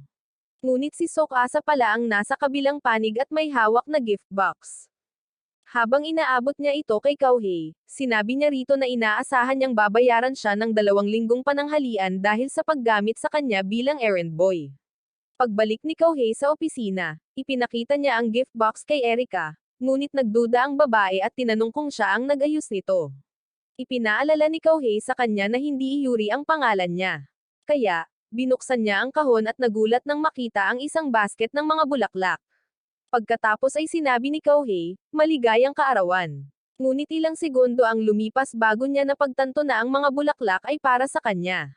Ipinaliwanag niya na habang kumukuha siya ng mga bulaklak, dumaan siya sa tindahan ng bulaklak. Ngunit sinabi sa kanya ng tindero na dahil ito ay isang mabilis na order, kailangan niyang kunin ito mismo ng gabing iyon. Tulad ng nakatadhana, nagkataong nakasakay si Tsukasa sa kanyang scooter ng sandaling iyon. Kaya, napagpas siya ni Kouhei na kunin niya ang order para sa kanya. Nakatitig lang si Erika sa mga bulaklak nang walang imak. Kaya, naisip ni Kouhei kung lumampas ba siya sa inaasahan. Ngunit pagkatapos ay nagsalita siya na sinasabing ito ang unang pagkakataon na nakatanggap siya ng regalo at pinaparamdam nito sa kanya na normal lang. Habang nagpapasalamat siya sa kanya, naging emosyonal siya at kinailangan niyang panasan ang kanyang mga luha. Gayunpaman, muli siyang nagpasalamat sa kanya na nagudyok sa kanya na tanungin kung naubusan na ba ng ibang mga salita ang kanyang bokabularyo. Sinabihan siya ni Erika na huwag siyang kulitin. Kaya, humingi siya ng tawad at sinabi sa kanya na oras na para bumalik sa trabaho. Nang gabing iyon, nakaupo si Erika sa kanyang silid at hinahangaan ang kanyang mga bulaklak na parang ang mga ito ang pinakamagandang nakita niya. Tuwang-tuwa siya na binili ito ni Kouhei para sa kanya. Ngunit pagkatapos, sa susunod na sandali ay bigla niyang hinawakan ang kanyang katawan sa sakit. Ang sakit ay tumagal pa ng ilang segundo. At nang sa wakas ay hamupa na ito, hinihingal na si Erika na parang katatapos lang ng isang marathon. Pagkalipas ng halos 1 linggo, bukas na ang pool para sa mga estudyante, at habang nagpapalit ng damit ang mga babae, napansin ni Shiro na siya lang ang hindi pa napupuntahan ng Diyosa ng Asset. Bueno, nasa parehong sitwasyon din si Conady, ngunit ang masiglang iyon ay yumanig sa kanyang surfboard na parang isang tunay na kampiyon at tiniyak kay Shiro na balang araw, siya rin ay magiging katulad niya. Dahil dito, tiningnan ni Shiro ang chessboard ni Conady at tahimik na nanalangin na sana ay hindi ganito ang hinaharap. Pagkatapos ay lumapit si Conady kay Cozy at tinanong kung bakit hindi siya naglaro ng hooky. Inamin ni Cozy na sawa na siyang makulit ni Kouhei, kaya tinapik ni Conady ang kanyang ulo at sinabing masasanay din siya kalaunan. Maya-maya, nagsimula ang pool event at tuwang-tuwa ang lahat ng mga estudyante. Pagkatapos ng unang karera, umakyat si Yuri sa isa sa mga diving platform at ipinakita ang kanyang hindi pa nahuhubog na chest, na nakakagulat na ikinatuwa ng mga babae. Gayunpaman, hindi niya nasiyahan ng matagal ang atensyon dahil itinulak siya ni Erika sa pool at sinabing dapat siyang magpalamig ng kaunti. Nang bumalik siya sa kanyang pwesto sa ilalim ng tolda, nagreklamo siya na masyadong maarte si Yuri, ngunit sinabi ni Kouhei na ang lalaki ang buhay ng salusalo. Nang sandaling iyon, lumapit sa kanila sina Conady at Harona upang bumati at binigyan sila ng juice. Pagkaalis ng magkapatid, inalok ni Erika kay Kouhei ang mga sandwich na ginawa niya para sa kanila dahil hindi sila lalanggoy. Habang kumakain ng kanya, Napansin niyang inilagay ni Yuri ang yakisoba noodles na gusto niya sa kanya at napagtanto niyang talagang nag-effort siya sa pagkain. Kalaunan, nagsimula ang susunod na kaganapan at inanunsyo ni Conady na ang mga mananalo ay makakatanggap ng libreng lunch ticket. Ito ay isang laro ng pagnanakaw ng sombrero at ang kailangan lang nilang gawin ay huwag hayaang mag-swipe ng kanilang mga sombrero ang mga miyembro ng judo club. Lahat ay kinuha ang kanilang mga sombrero maliban kay Cozy, na kumilos na parang kaise ng tubig, at si Shiro, na ang kakyutan ay nagpasuko sa mga lalaki. Matapos ay anunsyo ni Conady ang mga nanalo, inalis ni Yuri ang mikropono mula sa kanya at inanunsyo na bukas para sa lahat ang pool, kaya sumisid ang mga estudyante. Napunta siya sa tubig muli dahil naiinis lang si Erika sa kanyang mukha. Sa pagtatapos ng araw, pagkatapos umalis ng lahat, nanatili sina Erika at Kouhei para maglinis dahil sila ang mga organizer. Masaya silang nag-usap habang nagtatrabaho at nang malinis na ang pool, iminungkahi ni Kouhei na lumangoy sila ng isang lap at pumayag siya. Nang matapos sila, hinayla ni Erika si Kouhei palabas ng pool, ngunit nadulas sila sa tubig at muntik nang maghalikan. Habang nakatitig sila sa isa't isa, muling sumakit ang katawan ni Erika, kaya umatras siya at tumakbo sa kanyang silid. Doon siya nakahiga habang nakahawak sa kanyang katawan, at nang magsimula siyang maglaway, napagtanto niyang kailangan niyang uminom ng dugo. Gayunpaman, dahil labag sa kanyang batas ang uminom mula sa isang tao, patuloy siyang nagpupumiglas at aksidenteng natamba ang kanyang mga bulaklak. Matapos niyang makatulog, napanaginipan niya ang isang nakabalabal na bersyon ng kanyang sarili na umiinom ng dugo ni Kouhei at agad na nagising. Habang lumilingon siya sa paligid ng may pagkalito, ang alaala ng mga nakaraang oras ay pumasok sa kanyang isipan, at hindi siya natuwa na makitang sinira niya ang kanyang mga bulaklak. Samantala, isang babaeng estudyante na kalalabas lang ng kapilya ang nakakita ng isang nakabalabal na figure na nag-aura farm sa bubong at sumigaw. Agad na lumabas si Sister Amaiki upang tingnan ang babae, ngunit ang takot na turo lamang ng babae ay ang bubong, kahit na walang tao roon. Kinabukasan sa paaralan, ang tsismis na may bampira sa campus ay kumalat na parang apoy. Kaya, pinuntahan ng mga miyembro ng konseho si Yuri upang kausapin ito. Binaliwala niya ito, sinabing ang mga estudyante ay may labis na imahinasyon, ngunit tinanong pa rin ni Kouhei kung siya nga ba iyon. Tiniyak sa kanya ni Yuri na hindi siya ganoon kawalang pabaya para hayaang makita, at tahasang inakusahan si Erika na siya ang nagkukubli. Mariing itinanggi ito ni Erika, na nag-udyok kay Shiro na magtanong kung may mali, ngunit hindi niya ito ginawa. Pagkatapos ay tinanong ni Kouhei kung may ibang mga bampira na nakatira sa isla, at hindi ito kinumpirma or itinanggi ni Yuri. Ang halatang pagbaliwala niya sa paksa ay nagdulot ng paghihinala kay Kouhei, ngunit sinabi ni Sekihiro na ang pinakamahalagang bagay ay ang matuklasan ang katotohanan. Dahil dito, ipinahayag ni Yuri na magsisimula silang magpatrolya sa paligid ng paaralan sa gabing iyon, ngunit inutusan ni Sekihiro si Shiro na manatili sa kanyang silid. Habang papunta sila sa dorm, narinig nila ang dalawang estudyante na pinag-uusapan pa rin ang isyu, at inamin ni Erika na hindi siya mapakali. Sinabi ni Yuri na ito ay dahil isa pa rin siyang amateur na vampira, at tiniyak sa kanya na kapag nalaman na nila ang katotohanan, babalik sa normal ang lahat. Nang makarating sila sa dorm, natagpuan nila si Conady na may dalang krus at bawang habang sinubukan ni Harona at Tsukasa na hikayatin siyang alisin sa kanyang baliw na ideya na manghuli ng vampira. Iginiit ni Conady na kailangan niyang gumawa ng paraan para protektahan ang kanyang kapatid mula sa demonyong sumisipsip ng dugo na nagkukubli sa dilim, at tiniyak sa kanila na ang kanyang krus at bawang ang gagawa ng lahat ng trabaho. Nakaramdam ng kakaiba si Erika sa pakikinig kay Conady na nagsasalita, kaya humakbang si Yuri at inilagay ang bawang sa leeg ni Conady na sinasabing iyon ang pinakamabisang paraan. Agad na sumalubong sa kanyang ilong at mata ang matapang na amoy, kaya ipinahayag niya na gagamitin lamang niya ito bilang huling paraan. Doon din, sinimulang hampasin ni Sister Amaiki ang kanyang kawali at pinagalitan si Conady sa pagtatangkang magkunwaring asasin. Sinabi niya na hindi totoo ang mga bampira at pinagbawalan ang sinuman sa kanila na umalis sa kanilang mga silid sa gabi hanggat hindi nahuhuli ang salarin. Bumulong si Yuri ng malalim na hindi nila magagawa iyon at saka sinubukang pakalmeyan ang galit na madre.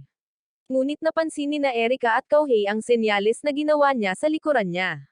Kaya ng gabing iyon, Habang dapat ay nasa kani-kanilang mga silid sila at sinusunod ang mga curfew, palihim silang lumabas upang magpatrolya. Habang naglalakad sila at walang nakitang tao, inamin ni Erika na pakiramdam niya ay isa siyang manloloko dahil isa talaga siyang vampira. Itinuro ni Kauhei na ang bawat isa ay may isa or dalawang sikreto at idinagdag na dahil nagtatrabaho siya upang protektahan ang mga estudyante, walang paraan na maaari siyang maging isang traidor. Agad na pinasigla ng kanyang mga salita ang kanyang espiritu, ngunit sa susunod na sandali, bumalik ang pagkauhaw sa dugo. Kaya ipinikit niya ang kanyang mga mata upang subukang kontrolin ang sarili. Dahil dito, tinanong ni Kauhei kung ayos lang ba siya, at tiniyak niya sa kanya na ayos lang siya. Gayunpaman, habang nagsisimula silang maglakad, hindi siya naglakad sa tabi niya hanggang sa muling magkita sila kasama sina Iyuri at Sikihiro. Kinumpirma ng mga lalaki na wala silang nakitang sino man sa kanilang pagpapatrolya, ngunit pagkatapos ay umihip ang mahinang hangin at agad na nagbantay ang magkapatid na vampira. Nang makita ito, lumingon si Kauhei sa paligid at nakita ang nakabalabal na figure na tumatalon sa bubong ng kapilya. Gamaan ang loob ni Erika nang makitang ibang tao ang salarin at hindi siya dahil sa palagay niya ay ginawa siyang sleepwalker dahil sa kanyang pagkauhaw sa dugo. Pagkatapos ay tumalon siya sa bubong sa tabi ng tao at tinanong kung sino siya. Sumagot ang sansinukob sa pamamagitan ng pagtanggal ng hood sa mukha ng tao, at nagulat sila nang makitang si Cozy pala iyon. Nang simulan ni Erika ang pagtatanong kung paano at bakit, inamin ni Cozy na siya ang nagdulot ng kaguluhan para mapuko ang atensyon ng kanyang amo. Pagkatapos ay tumalon siya pababa sa kinaroroonan ng mga lalaki, ngunit nang ibunyag ni Iyuri na siya ay isang dependent, sinubukan niyang tumakas. Agad siyang hinabol ni Erika, at nang malapit na sila sa mga dorm, nakita ni Harona ang dalawang figure na gumagalaw ng napakabilis. Kaya't nang ibabaw sa kanya ang kanyang kuryosidad at nagmadali siyang lumabas upang alamin kung ano ang nangyayari. Samantala, sina Erika at Cozy ay lumilipad sa mga puno at nang tila mahuhuli na ni Erika si Cozy, pinabayaan siya ng babae na maglaho sa liwanag ng buwan. Nang bumagsak muli si Erika, lumapag siya sa harap ni Harona na nabigla matapos makita ang kumikinang na pulang mga mata ni Erika. Hindi lang iyon, ngunit ang mga alaala ng araw na naaksidente si Harona ay bumaha sa kanyang isipan. Lumabas na kaibigan ni Harona si Erika at pinigilan niya si Harona na mapunta sa Isekai World. Ngunit nakita ni Harona ang kumikinang niyang mga mata, kaya pinunasan niya ang kanyang mga alaala. Bumalik sa kasalukuyan, tinawag ni Harona si Erika sa kanyang palayaw at pagkatapos ay nawalan ng malay. Dumating sina Iyuri at Kauhei sa sandaling iyon at nang makita nila si Harona, agad na nagdesisyon si Iyuri kung ano ang dapat gawin. Pagbalik nila sa opisina ng Student Council, sinabi niya kay Erika na wala na siyang ibang magagawa kundi burahin muli ang mga alaala ni Harona. Nalungkot si Erika, ngunit dahil iyon lang ang paraan para mapanatiling lihim ang kanyang pagkakakilanlan, bumalik siya sa silid kung saan natutulog si Harona. Nagmakaawa si Kauhei sa kanya na huwag itong gawin. Ngunit sinabi niya sa kanya na kailangan niyang gawin at isiniwalat na siya ang may pananagutan sa tinatawag na pagkawala ng memorya ni Harona. Dahil dito, naging maayos ang lahat, ngunit iginiit pa rin ni Kauhei na mali ang pagbura sa mga alaala ni Harona. Habang patuloy siyang nagsasalita, biglang nagalit si Erika at nang mamula ang kanyang mga mata, sinabi niya kay Kauhei na kailangan niyang gawin ito upang protektahan ang kanyang sikreto. Pagkatapos ay lumuhad siya sa tabi ni Harona at inilagay ang kamay sa kanyang ulo, ngunit nagising ang babae sa sandaling iyon at nagpasalamat kay Erika sa pagliligtas sa kanyang buhay 7 taon na ang nakalilipas. Tinawag pa niya itong muli bilang Eri-chan, ngunit humingi ng tawad si Erika at nagpatuloy pa rin upang burahin ang kanyang alaala. Lumuhad si Kauhei at nagsimulang sumigaw kay Erika dahil sa pagpili niyang saktan ang kanyang kaibigan, ngunit sa sandaling iyon ay nagising muli si Harona at tinawag itong Kachen. Ito ang pangalang itinawag niya sa kanya noong sila ay bata pa at kinumpirma ni Harona na bumalik na ang kanyang mga alaala. Habang nagsisimula siyang umiyak, ipinaliwanag ni Erika na ibinalik niya ang mga alaala ni Harona dahil ayaw niyang patuloy na lokohin ang kanyang mga kaibigan. Nang marinig ito, nagpasalamat si Harona sa kanya at nagyakapan ang dalawa na masayang nagkita muli sa katotohanan sa wakas. Kinabukasan, nagising si Cozy sa isang burol na tinatanaw ang karagatan na mukhang tulala hanggang sa lumapit sa kanya ang isang itim na pusa. Gayunpaman, pagkalipas ng ilang araw, habang naglalakad sina Erika at Kauhei papunta sa paaralan, ipinaalam sa kanya ni Kauhei na nawawala si Cozy simula noong gabing iyon. Hindi rin pumasok sa paaralan si Harona dahil sa sobrang gulat ng pagbabalik ng kanyang mga alaala para sa kanyang katawan. Nalungkot si Erika nang marinig ito, ngunit natigilan siya nang tanungin siya nito kung okay lang ba talaga sa kanya na sabihin ni Harona ang totoo kay Conady, gaya ng sinabi niya. Sumagot si Erika na oo, dahil napagdesisyonan niyang ayaw na niyang magpatuloy sa pagsisinungaling sa mga mahal niya. Nang sandaling iyon, hinaranggan ng galit na si Conady ang kanilang daan kasama si Harona at hiniling sa kanila na sumunod sa kanya, kaya sumunod sila. Nang makarating sila sa isang liblib na lugar, bigla siyang lumapit at niyakap si Erika, sinasabing nagpapasalamat siya rito sa pagliligtas sa buhay ni Harona. Wala siyang pakialam na bampira si Erika dahil kaibigan niya ito bago ang lahat, at walang makakapagpabago doon. Ang pagtanggap na ito ay nagbawas ng bigat sa mga balikat ni Erika, at habang sila ay emosyonal at iba pa, casual na naglakad si Cozy lampas sa kanila na parang hindi siya ang pinakahinahanap na tao sa akademya.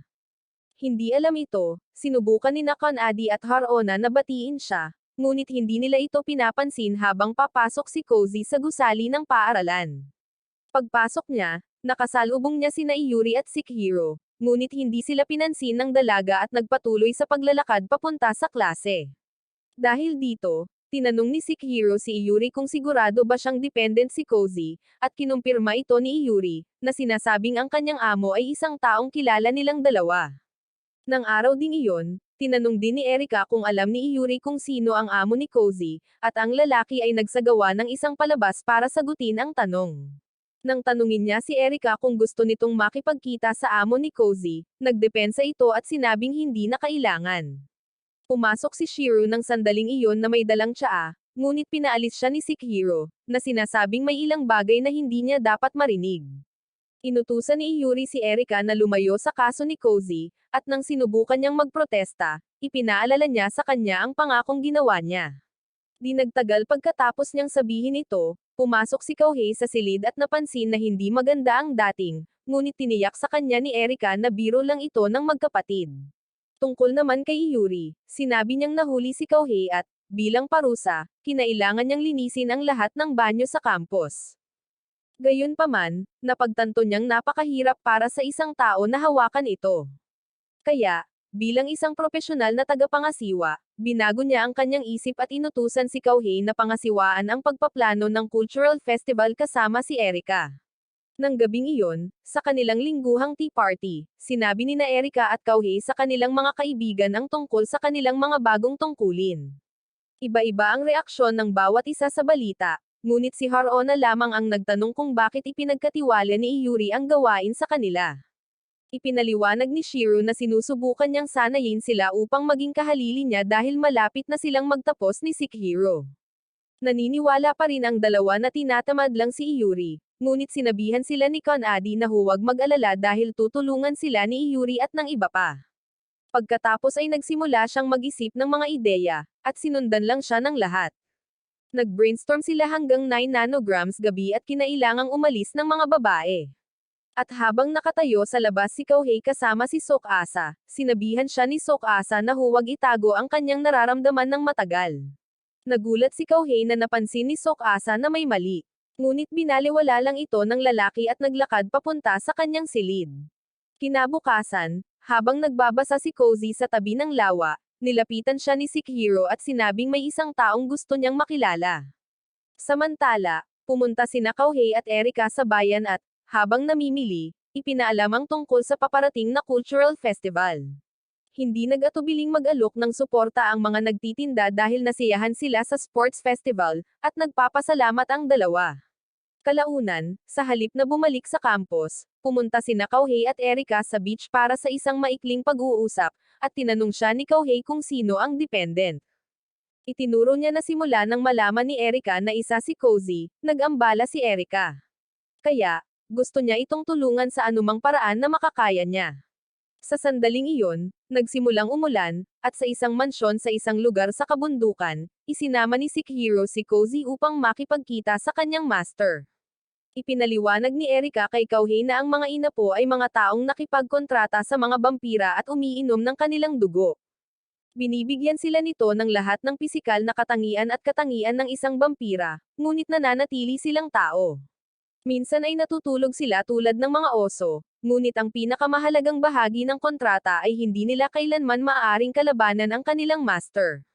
Upang tapusin ang kanyang paliwanag, inihayag ni Erika na ang master ni Cozy ay malamang na ang kanyang ina, si Kaya. Kasabay nito, sa wakas ay nakilala ni Cozy si Kaya, at ang unang ginawa niya ay sampalan siya.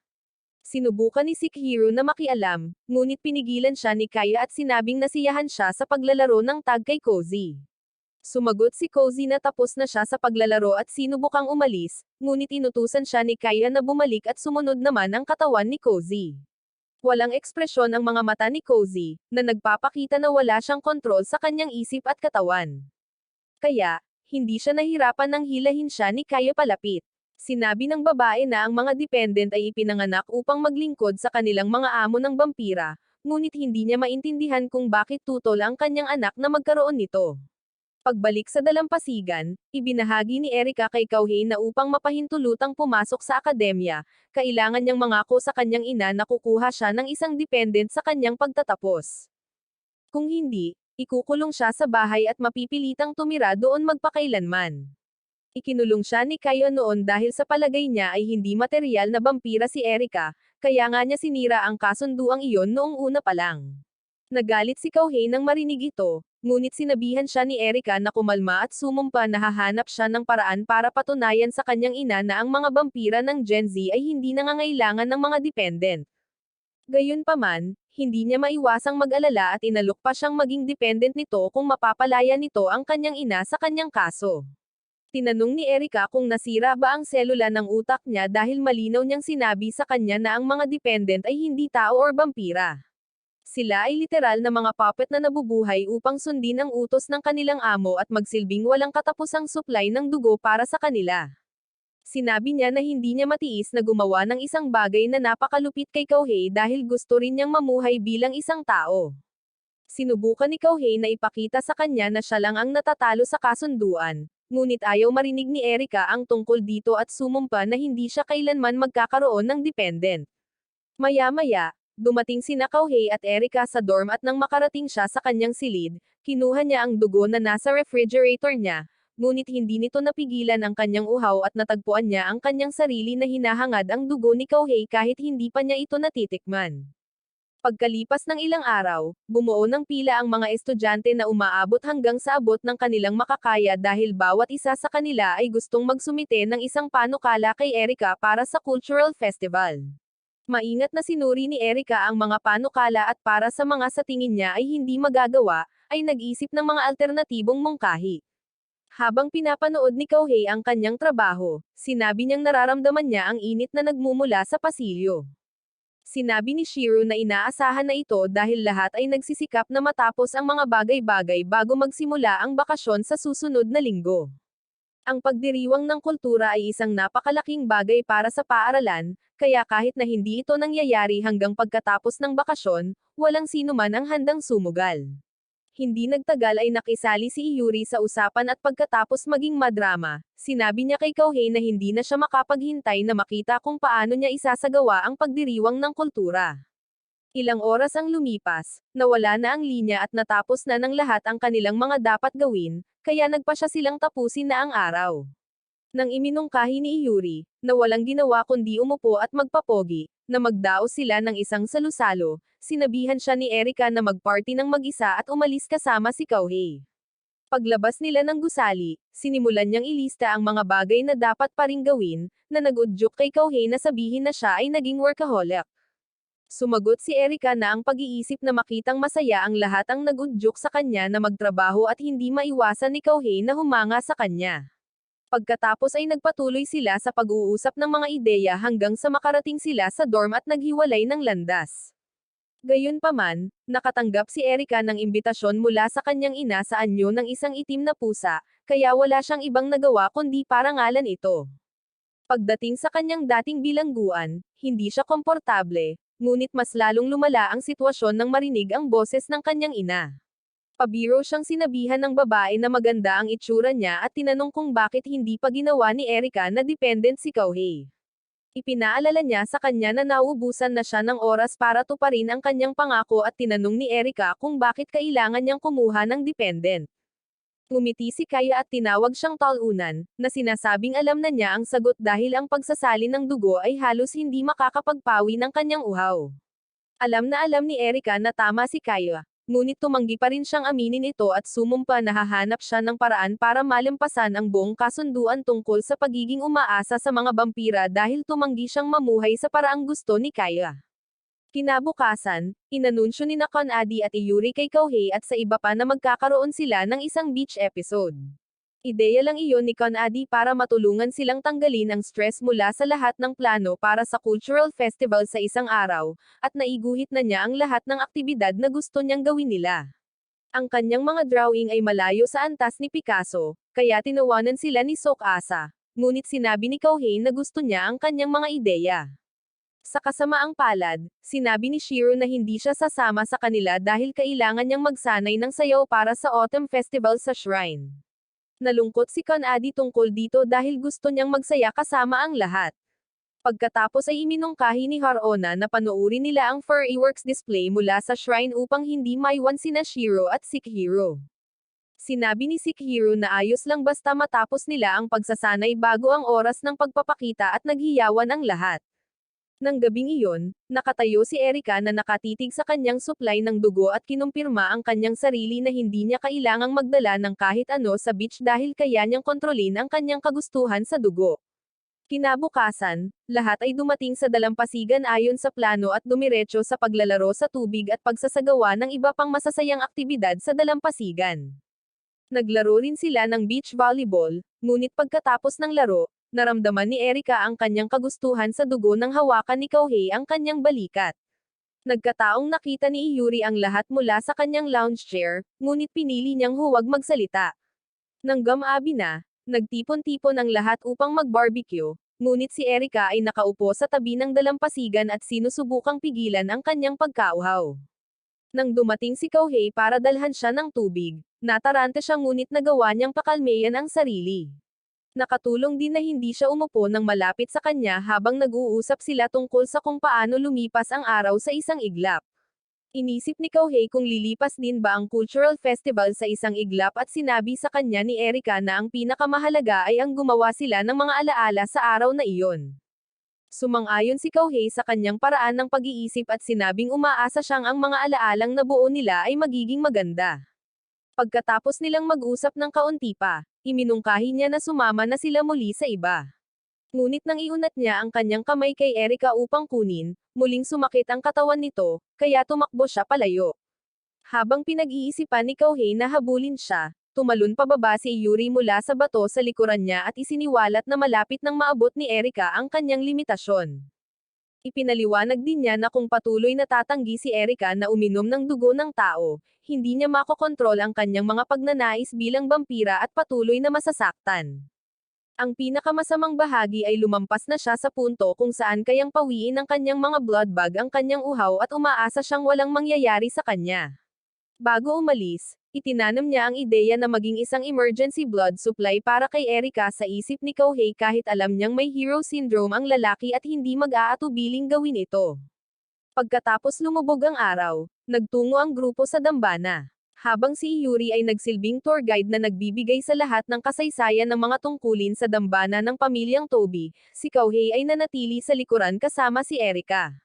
Nang tanungin niya ito kung kumusta ang pakiramdam niya, tiniyak nito sa kanya na ayos lang siya at sinabi pa nga nitong kakaiba ang kinikilos niya. Pagkatapos ay sumulong siya para hindi mapansin ng lalaki na nakahawak siya sa katawan niya, ngunit unti-unti na niyang natitiis ang sakit. Nang makarating sila sa dambana, tuwang-tuwa si Adi sa cute na itsura ni Shiro sa kanyang yukata bago sila itinuro ng nakababatang babae kung saan sila maaring magpalit. Ilang minuto ang lumipas, bumalik sila at si Tsukasa ay binigyan ng disciplinary badge dahil sa hindi niya pagpuri ng maayos sa kanila. Pagkatapos noon, nagtipon sila para manood ng fireworks display at napansin ni Kohei na may mali kay Erika, ngunit iginiit pa rin niya na ayos lang siya. Habang pumuputok ang mga fireworks, itinulak ni Yuri ang lahat at sinabing gusto niyang mas matingnan nila ito ng mabuti. Dahil dito, natamba si Kouhei kay Erika at halos agad na namula ang mga mata nito. Nagbago lamang ito nang humiwalay siya. Ngunit pagkalipas ng ilang segundo, napansin ni Kouhei na umalis na ito. Nag-aalala, hinanap niya ito at natagpuan itong nakahiga sa lupa at nasasaktan. Nang sinubukan niyang tulungan siya, nilabanan siya nito, ngunit hindi siya binitawan nito at niyakap pa siya. Dahil sa sobrang lapit sa kanya, nahirapan si Erika na kontrolin ang sarili at nauwi sa pagsuksok ng kanyang mga pangil sa leeg nito, ngunit hindi siya natuwa at umiyak pa. Kinabukasan, nagising si Erika sa kanyang silid na walang maalala kung paano siya napunta roon. Sinubukan niyang makakaya na maalala, ngunit ang kanyang alaala ay hindi lumampas sa kanyang pagkahulog sa kakahuyan, kaya napagpasyahan niyang kahit papaano ay natiis niya ang sakit at nakabalik. Kalaunan ng araw, habang sinusubukan ni Kouhei na pumunta sa opisina ng konseho ng mag-aaral na may dalang ilang mga materyales na sanggunian, tinawag siya ng ilang mga estudyante na may mga tanong. Sinabi niya sa kanila na nagmamadali siya, ngunit nangako siyang babalik at tutulong. Sa panahong iyon, masayang nagtatrabaho si Erika sa opisina ng konseho at nang ituro ni Yuri na siya ay labis na masayahin, sinabi niya rito na maganda lang ang pakiramdam niya. Sinabi rin niya na maaaring nakahanap siya ng paraan para maiwasan ang manipulasyon ng kanyang ina at naintriga si Yuri. Nang sandaling iyon, pumasok si Kouhei sa silid at humingi ng tawad sa pagdating ng huli. Lumapit si Erika sa kanya upang kunin ang mga gamit sa kanyang mga kamay, ngunit sa susunod na sandali ay muling nagpakita ang sakit sa kanyang katawan. Nalilito, umatras siya nang hindi sinasadyang natamba ang tasa ng tsaa na iniwan ni Shiro para sa kanya. Ngunit wala siyang pakialam dahil masyadong nakatuon siya sa pag-unawa sa nangyayari. Pagkatapos ay naalala niya ito. Hindi niya napagtagumpayan ang kanyang mga pagnanais ng mag-isa at agad na bumalot sa kanyang isipan ang mga alaala ng nakaraang gabi. Hindi makapaniwala, tinanong niya si Kouhei kung ano ang ginawa nito, ngunit ang lalaki ay nalilito rin tulad ng lahat. Nang sinubukan niyang tulungan siyang bumangon, sinabi niya rito na maayos siya at nagpasalamat pa rito sa pagliligtas sa kanyang buhay. Pagkatapos ay tumayo siya at nagsimulang umakto na parang maayos ang lahat, na nag-iwan kay Kouhei na walang pagkakataong tanungin siya. Habang nagsisimula silang magtrabaho, lumapit si Shiro sa mesa ni Yuri at itinuro na kakaiba ang kinikilos ni Erika nitong mga nakaraang araw. Agad na sinabi sa kanya ni Sekihiro na wala siyang pakialam, kaya walang nasabi ang babae. Habang nanananghalian, sinaktan si Kouhei gamit ang isang sticker dahil nagalit si Konadi na umalis sila ni Erika habang nagfi-fireworks display. Inaangkin ni Kouhei na umalis sila upang pag-usapan ang mga plano para sa after party ng festival dahil binigyan siya ng ideya ng mga fireworks. Dahil sa pagkainteresado, tinanong ng kanyang mga kaibigan kung ano ang ideya, ngunit sinabi niya sa kanila na sasabihin niya sa kanila kapag mayroon na siyang matibay na plano. Kalaunan, nang bumalik si Erika sa dorm, sinubukan niyang gamitin ang kanyang mga blood bag, ngunit wala silang nagawa upang mapawi ang kanyang uhaw. Labis niyang hinanggad ang dugo ni Kouhei, ngunit tumanggi siyang aminin ito at nagpasya na ang pinakamahusay na gawin ay lumayo kay Kouhei. Nagtagumpay siya sa paggawa nito sa loob ng ilang araw, at ang katotohanang abala siya sa trabaho ay nakatulong din sa kanila na maiwasan ang paggugol ng oras na magkasama. Hindi nagtagal ay napagtanto ni Kouhei na iniiwasan siya nito, ngunit wala siyang magagawa. Isang gabi, habang umuulan, sinubukan niya itong tawagan ngunit nagpasya siyang huwag itong istorbohin. Samantala, nilalabanan ni Erika ang kanyang sakit at mga pagnanais, at nang mukhang hindi na niya ito makayanan, dumating si Cozy kasama ang itim na pusa. Dumating siya upang maghatid ng mensahe mula kay Kaya, na hinihiling kay Erika na umuwi na dahil tumanggi si Erika na gawing dependent si Kouhei. Ayaw maniwala ni Erika na bumalik na si Cozy sa kanyang ina. Gayunpaman, malinaw ang katotohanan, kaya sinabi niya rito na wala talagang pakialam si Kaya sa kanyang kapakanan. May ugali si Kaya na burahin ang alaala ni Cozy para mapanood niya habang hinahanap siya nito kahit saan. Kaya hindi maintindihan ni Erika kung bakit bumalik si Cozy sa kanya. Sinabi lang ni Cozy na dahil iyon ang kagustuhan ni Kaya, at hindi niya ito maaaring suwayin. Nang marinig ito, sinabi ni Erika na kaya nga hindi siya kukuha ng dependent dahil nakakatakot ang ideya na magkaroon ng napakalaking kapangyarihan sa ibang tao. Sinabi sa kanya ni Cozy na nasa kanya talaga iyon. Gayunpaman, hindi niya inakala na magtatagal pa si Erika. Bago siya nawala kasabay ng sunod na pagtama ng kidlat, pinayuhan niya si Erika na pag-isipang muli ang kanyang desisyon. Nang mga unang oras ng umaga, nagising si Kohei dahil sa tunog ng kalabog, at nang tingnan niya ito, natagpuan niya si Konadi na nakasabit ng patiwarik mula sa kanyang hagdan. Nasa maintenance hole pa rin si Harona, ngunit tinanong niya ang kanyang kapatid kung kumusta na siya. Maya-maya, matapos papasukin ni Kohei ang mga babae, ipinaliwanag ni Konadi na bababa siya para magsabit ng ilang mga manika para sumikat ang araw at maipagpatuloy nila ang paghahanda sa pista. Tila pinili niya ang balkonahe ni Kohei dahil siya ang pangunahing tagapag-ayos, at hindi alam ni Kohei kung ano ang sasabihin. Sinabihan siya ni Harona na hayaan na lang ito at inalok siya ng tsaa bilang handog pangkapayapaan. Itinuro ni Konadi na matagal na silang hindi nag-tea party at iminungkahing tawagan si Erika para sumama sa kanila. Agad na tinanggihan ni Kohei ang ideya, sinabing masyadong maaga pa. Pagkatapos ay tinanong ni Harona si Kohei kung paano ang kanyang ideya para sa after party, at inamin niya na wala pa siyang ideya. Gayunpaman, nang simulan ni Konadi na ay juggle ang mga manika sa kanyang mga kamay, biglang pumasok sa isip niya ang isang ideya. Kaya, nang hamupa na ang ulan, nagmadali siyang pumunta sa opisina ng Student Council para sabihin kay Erika, ngunit tanging sina Shiro, Iuri, at Sikihiro lamang ang kanyang natagpuan. Sinabi sa kanya ni Iuri na pumunta si Erika sa shopping district, ngunit ang totoo, nagtatago ito sa aparador. Pagkatapos ay tinanong ni Shiro si Kohei kung ano ang gusto niyang pag-usapan kay Erika, at sinabi niya rito na iyon ang ideya niya para sa after party ng festival. Sinabi niya na ito ay tinatawag na parachute of happiness, na ipinaliwanag na ilulunsad ito kasama ng mga paputok para masubukan ito ng mga estudyante. Pagkatapos, sasabihin niya sa mga estudyante na kung sino man ang makakita nito ay matutupad ang kanilang hiling. Sinabi sa kanya ni Shiro na maganda ang ideya, at idinagdag na tiyak na magugustuhan ito ni Erika, at pumayag si Kohei. Pagkatapos ay iniwan niya ang mga plano kay Shiro at umalis, ngunit nang subukang tawagan siya ni Shiro pabalik, pinigilan siya ni Sikihiro dahil alam niyang malapit na itong mabalisa. Nang makaalis na si Kohei, lumabas si Erika mula sa kanyang pinagtataguan at tiningnan ang plano, ngunit nang mahawakan niya ito, agad siyang dinapuan ng matinding sakit. Lumapit si Yuri sa kanya at sinabing ang tanging pagpipilian niya ay ang patuloy na kunin ang dugo ni Kohei, ngunit matigas ang ulong tumanggi si Erika. Inaasahan niyang sasabihin niya iyon, kaya iminungkahi niya na kumuha siya ng iba bilang kanyang dependent. Nang banggitin niya na ang tao ay dapat isang taong malapit sa kanya, agad na nagboluntaryo si Shiro at tumangging baguhin ang kanyang isip, kahit na ipinahayag ni Sikihiro ang kanyang hindi pagsang-ayon. Nang makita ang determinasyon ng kanyang kapatid, napagtanto ni Sikihiro na ginampanan ni Yuri ang lahat ng iyon gaya ng dati niyang ginagawa. Kaya, hinawakan niya ang kanyang kwelyo.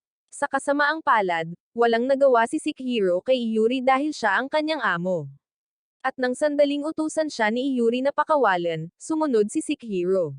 Pagkatapos ay tinanong ni Erika si Yuri kung pinayagan ba niya si Shiro na sumali sa student council para lamang maging dependent siya nito.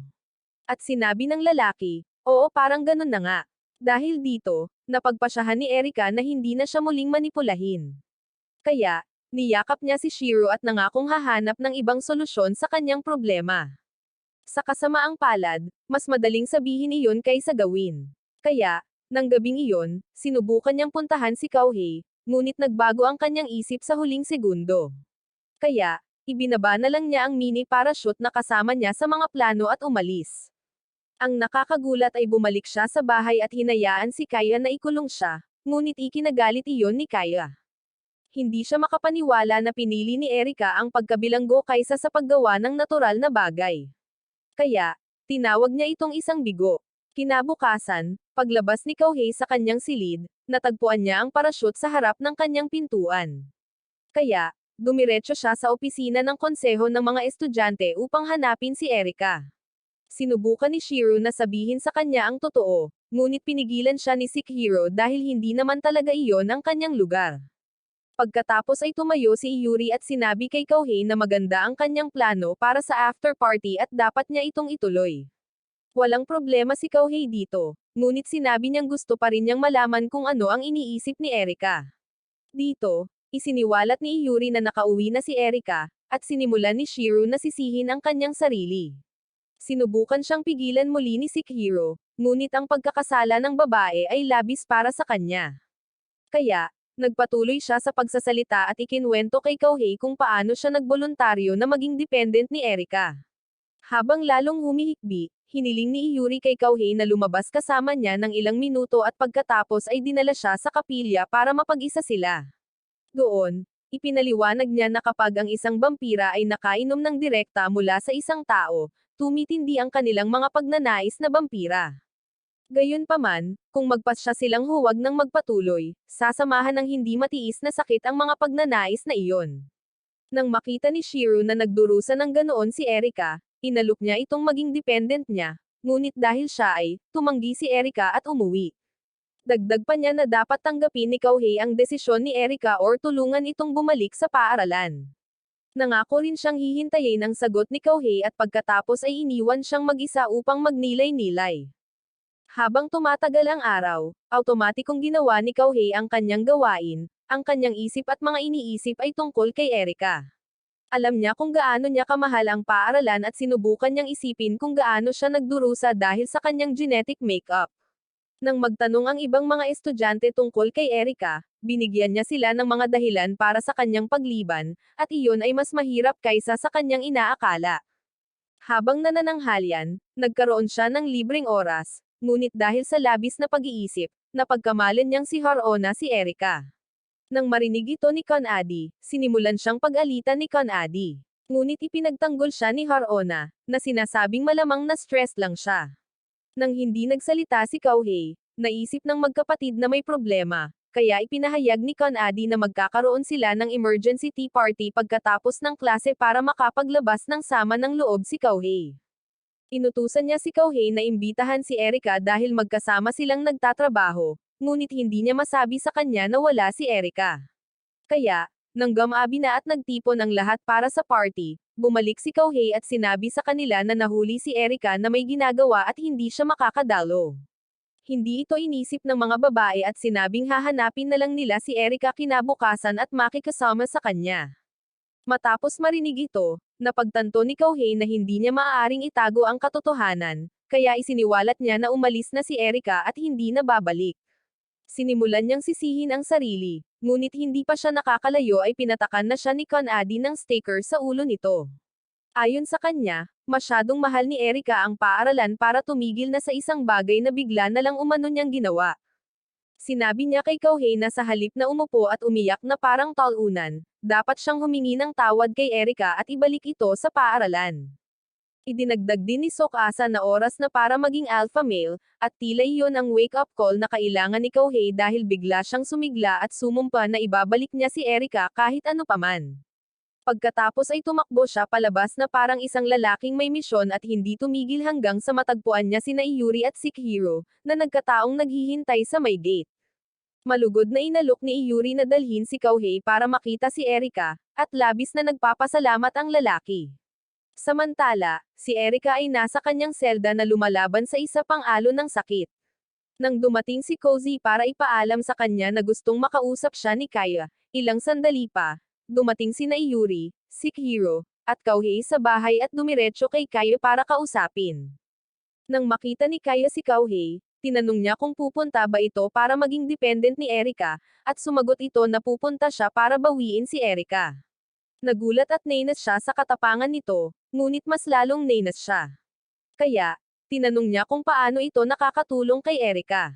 Ipinaliwanag ni Kouhei na ang pangarap ni Erika ay mamuhay bilang tao, ngunit hindi ito naging sapat para sa kanya.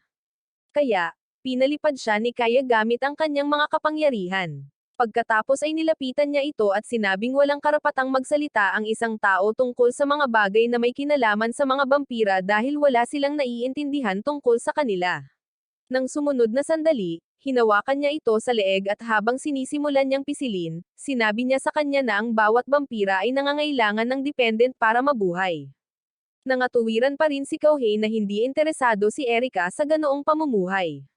Nang marinig ito, nagkomento si Iyuri na talagang lumalaban si Kauhei.